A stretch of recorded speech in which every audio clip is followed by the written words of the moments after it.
काल संध्याकाळी 7:30 वाजेपासून नाशिक जिल्ह्यामध्ये मुसळधार पाऊस चालू आहे आणि या पावसामुळे नांदगाव, मनमाड तसेच नाशिक शहर व सर्वच तालुके जिल्ह्यांमध्ये पूर परिस्थिती निर्माण झालेली आहे। अनेक गावांचा संपर्क तुटलेला आहे। अनेक नागरिकांच्या शेतामध्ये सर्वत्र पाणी झालेलं आहे। यामुळे शेतकरी वर्गाचं शेती पिकाचं अतोनात नुकसान झालेलं आहे आणि अनेक ठिकाणी देवीच्या मंदिरामध्ये अनेक नागरिक दर्शनासाठी जात आहेत, परंतु रस्ता नसल्याने घरीच बसलेले आहेत। एसटी वगैरे देखील गावांमध्ये येत नाही आहे।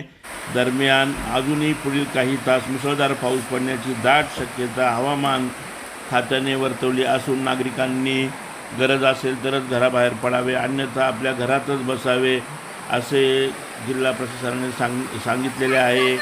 कृपया नागरिकांनी आपल्या आरोग्याची तसेच आपल्या तब्येतीची काळजी घ्यावी।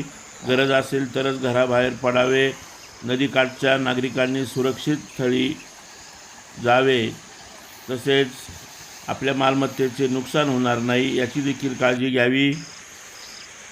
नांदगाव तालुक्यातील पाणीवाडी, लोसिंगवे, शाकंभरी नदी, पाजन नदी इत्यादी या नद्यांना मुसळधार पावसामुळे सध्या रेकॉर्ड पूर चालू आहे आणि काल संध्याकाळी वाऱ्या वादळासह मेघगर्जनेसह पावसाचं आगमन झालं होतं। त्यावेळेचे छायाचित्र आहे। या पावसामुळे कपाशी असेल, कांद्याचं रोप असेल, कांदा पिकाचं अतोनात नुकसान झालेलं आहे।